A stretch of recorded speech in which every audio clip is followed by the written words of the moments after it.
Hey all, நான் தான் கேடி பிரபா. நம்ம இன்றைக்கி எப்படி டேஸ்டியான கோதுமையில் அல்வா பண்ணுறோன்னு தான் பார்க்க போகிறோம். டேஸ்ட் வைஸ் சூப்பராக இருக்குங்க. அண்ட் இதை நட்ஸோடு சர்வ் பண்ணிங்கன்னா உங்கள் கிட்ஸ்க்கெல்லாம் கண்டிப்பாக ரொம்ப பிடிக்கும்.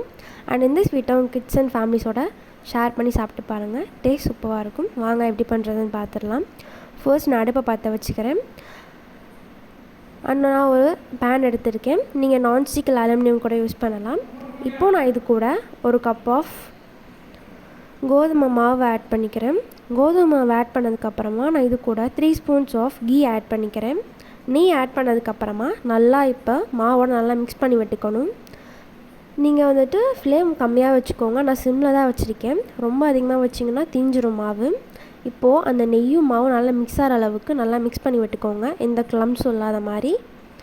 இப்போது நான் நல்லா மிக்ஸ் பண்ணி விட்டுக்கிறேன். ஆனால் நீங்கள் இன்னும் கொஞ்சம் நெய் வேணால் கூட ஆட் பண்ணிக்கலாம்.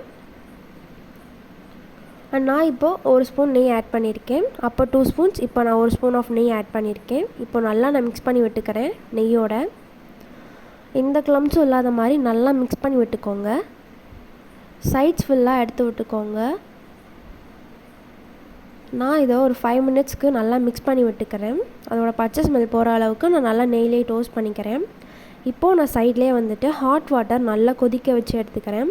ஏன்னா நம்ம ஹாட் வாட்டர் ஆட் பண்ணும் போது நமக்கு மாவு டபுளாக கிடைக்கும். நல்லா கொதிக்க இருக்கணும் மாவு. இப்போது இதை நல்லா மிக்ஸ் பண்ணி விட்டதுக்கப்புறமா நெய் நல்லா டோஸ்ட் ஆகிடுச்சு. இப்போ நான் கொஞ்சம் கொஞ்சமாக சுடு தண்ணி ஆட் பண்ணிக்கிறேன். நான் வந்துட்டு ஒரு கப் ஆஃப் மாவுக்கு 1.5 டம்ளர் சுடு தண்ணி ஆட் பண்ணிக்கிறேன். இப்போது இது கூட நல்லா மிக்ஸ் பண்ணி விட்டுக்கோங்க. ஹாட் வாட்டர் கொஞ்சம் கொஞ்சமாக ஆட் பண்ணி மிக்ஸ் பண்ணிக்கோங்க. ஃபுல்லாக ஒன்றே ஆட் பண்ணிடாதீங்க. இப்போ நான் கொஞ்சம் கொஞ்சமாக ஆட் பண்ணி ஃபுல்லாக மிக்ஸ் பண்ணிக்கிறேன்.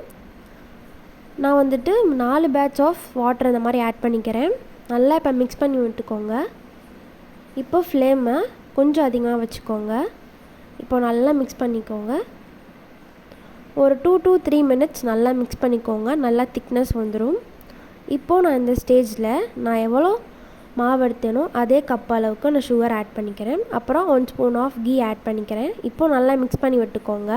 நம்ம இப்போ சுகர் ஆட் பண்ணதுனால லைட்டாக இலகும், பரவாயில்ல. இப்போது நல்லா ஒரு 5 to 10 மினிட்ஸ் நல்லா மிக்ஸ் பண்ணி விட்டிங்கன்னா நல்லா அல்வா பதத்துக்கு வந்துடும். நல்லா மிக்ஸ் பண்ணி விட்டுக்கோங்க. இன்னும் ஒரு 2 மினிட்ஸ் மிக்ஸ் பண்ணால் அவ்வளோதான். நம்மளோட டேஸ்டியான அல்வா இன்னும் கொஞ்ச நேரத்தில் ரெடி ஆயிடும். அவ்வளோதான். சிம் ஆஃப் பண்ணிட்டு பிளேட்டில் சர்வ் பண்ணுங்கள். அவ்வளோதான், நம்ம டேஸ்டியான கோதுமையில் அல்வா ரெடி ஆயிடுச்சு. அண்ட் இது ப்ரிசர்வேட்டிவ் இல்லாத கோதுமையில் பண்ணது தான். அண்ட் கிட்ஸுக்கும் இது ரொம்ப நல்லது. அண்ட் இது நீங்கள் உங்கள் ஃப்ரெண்ட்ஸ் அண்ட் ஃபேமிலிஸோடு சாப்பிட்டு என்ஜாய் பண்ணுங்கள். அண்ட் தேங்க்ஸ் ஃபார் வாட்சிங் திஸ் வீடியோ. பாய். இதே மாதிரி ஹெல்த்தியான ஃபுட்ஸ் என்னோடய ப்ளாகில் இருக்கும். தேங்க்யூ. பாய்.